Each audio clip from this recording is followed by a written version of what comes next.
Elliot Ness Investigations presents The Unbelievable. I've got a couple of issues I want to talk about. The first one is in the employment and economic development policy. What page? Well, it's not on the actual page. It was a matter that I spoke about during the Employment and Policy Committee, which I don't think is in the minutes. It was regarding the DPI and the effect on the bottom end of town. When I asked the chairman of the Economic Development Policy about the effect, had the Economic Development Policy Committee had a look at what the impact of what the DPI was moving. What I'm actually going to ask for is could we be provided, and I know the top end of town is very concerned about the new food court that's actually going to be was not long approved, the economic effects of that. But can we be provided with the details of the actual signatures and the companies involved in the DPI? Can I just answer part of that question? Well, it'd be a bit hard to answer the question when we haven't or anything in front of us at council yet, number one.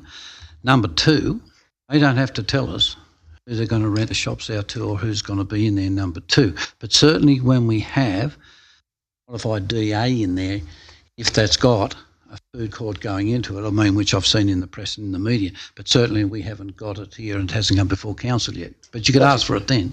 I just asked the question as regards to, I would tend to think as councillors of the council, we'd be entitled to know who we are selling their block of land to and all those type of things there. We're all getting confused here. Yeah. Let's concentrate two parts to your question. Let's go first DPI. Let's talk about that. Now, what do you want to know about that? It's quite simple. I just want to know the involvement of council in who we've signed over to and who we sold to. Has all the documentation been signed yet, and whatever the case may be? I think you can answer that right now. Well, I'll pass that to Mr. Burdak. Yeah, the council's entered into an option agreement with Verde to sell them the site for the purpose of the development of the new DPI building, which was announced by DPI and the Minister some time ago. Does that answer your question? I just want something in black and white to be able to read. Send us a note in email, whatever way you want, enclosed. If it has to be enclosed, good luck. But I mean, I just want something in black and white. I want to go back to No, just clear some of these things up as we're going, because you're confusing yourself and me and everyone else. So first of all, with the DPI side, you want a copy of on any contracts or when the contract is signed with Verde, who are the people who are doing the thing. Fine. We signed any contracts and all those type of things. Yep. I want to know those details. Anyhow, but we'll get that for you for sure. Yep. I want to go to the second one, which I want to go to the Director of Planning.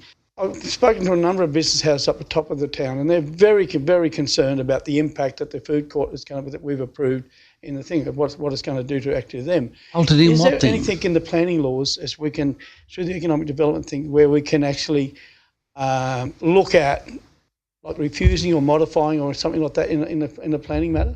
Through Mr. Chair, the Myer Food Court will come to this council on September the 4th, the next planning meeting.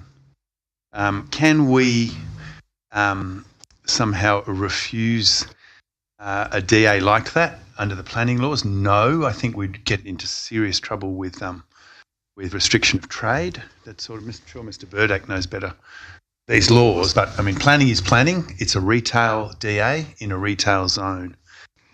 If I may, just a follow-up question on that, do we have anywhere we have cases of law to back up what we're saying, to back up what you just said? Well, hold it. I'll answer that question without the director. Yes. Can we be provided with some of them? You come in the office tomorrow morning and see me, and I'll show it to you. I'll do that. Yep. And I think I think it's a bit of a silly question to ask. You know the answer to that. That's a Dorothy Dixie. You've been a mayor and you've been on a council, and you know if someone applies to open a business anywhere, if they have the proper licences and so forth and that, the council can't knock that back.